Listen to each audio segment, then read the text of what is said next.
Esta semana es el Día Internacional de la Niña y la Mujer en la Ciencia y en honor a ello quiero hablarles de Katalin Karikó, científica ganadora del Nobel de Medicina del 2023, que tiene una historia inspiradora y además que no la tuvo nada fácil en el campo científico. Katalin nació el 17 de enero de 1955 en Hungría, que en ese momento estaba bajo la influencia comunista. Creció en un hogar sencillo, en un vecindario que no tenía acceso a electricidad y a otros servicios básicos. Desde muy temprana edad demostró un gran interés en las ciencias naturales y con mucho esfuerzo y dedicación obtuvo su doctorado en 1978 a sus 23 años e ingresó al Centro de Investigaciones Biológicas CEGED de Hungría. Allí encontró un especial interés en la molécula de ARN y los efectos que podría tener antivirales. Pero la situación en Hungría en ese momento estaba bastante difícil. No había mucho apoyo y financiamiento. Así que en 1985 decidió irse a Estados Unidos junto con su esposo y su hija Susan, que en ese entonces tenía 2 años. Por cierto, Susan actualmente es doblemente medallista de oro olímpica en remo.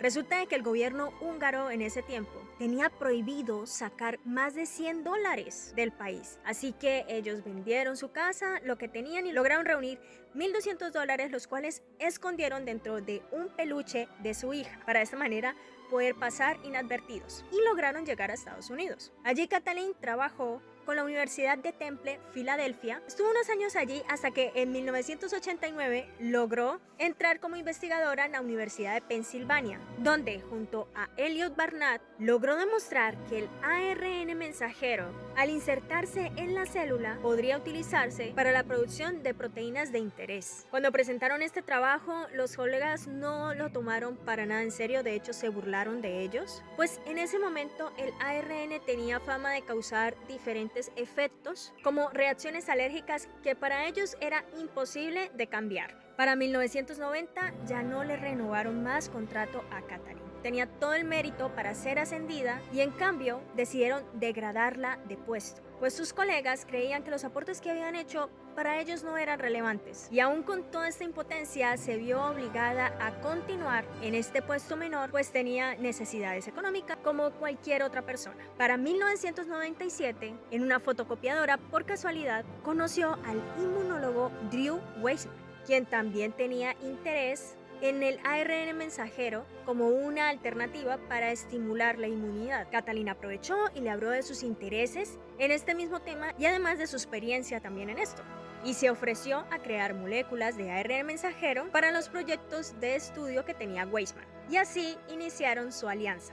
Fueron años de arduo trabajo encontrando una alternativa para poder hacer más viable la molécula de ARN mensajero para poder aplicarla a terapias. Y aunque su círculo científico en la universidad no daba mucho crédito y creían que no iban a llegar a nada, con pequeños avances ellos pudieron mantener su proyecto. Pero el momento más oscuro siempre es justo antes del amanecer. Katalin empezó a tener interés por otra molécula de ARN, el ARN de transferencia.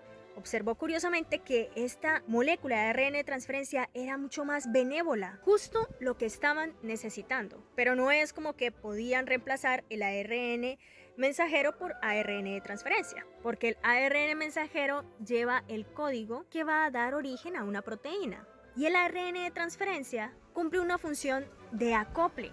Así que lo que hizo Katalin fue investigar qué era esa característica estructural en el ARN de transferencia que lo hacía benévolo y ver la forma de poder darle esa característica al ARN mensajero. Aquí les explico rápidamente qué observó. Resulta de que el ARN es una cadena. Cada uno de esos eslabones de la cadena está compuesto por un grupo fosfato, una ribosa, que es un azúcar, y una base nitrogenada. Una de esas bases nitrogenadas se llama uracilo. Cuando el uracilo está unido a la ribosa, se llama uridina.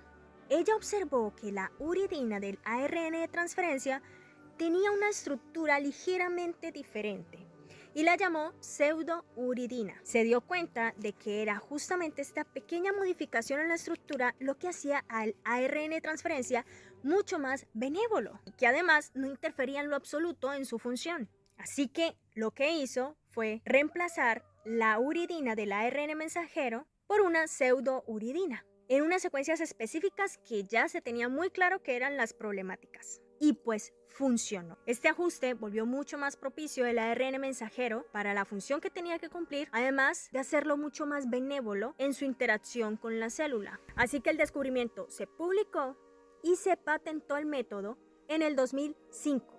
Desde entonces se ha logrado aplicar exitosamente a diferentes terapias para tratar enfermedades complicadas, utilizando este ARN mensajero para que la célula pueda producir aquella proteína que le hace falta, pueda cumplir su función correctamente o incluso estimular inmunidad. Por esa razón, fue el método usado por Pfizer y BioNTech para crear la vacuna de ARN mensajero del COVID, lo que llevó a esta mujer determinada a ser galardonada con el mayor de los reconocimientos científicos, el Premio Nobel, junto con su compañero Drew Weissman, justo el año pasado. Por eso para mí es una gran pena que todos aquellos que llevan el estandarte en el pecho de la ignorancia desatrevida y que usan terriblemente su derecho a la libre expresión, difundiendo información falsa y tergiversada sobre esta técnica que según ellos se la sacaron del bolsillo en un año, cuando es una investigación de 4 décadas. Así que mujeres, la ciencia nos necesita.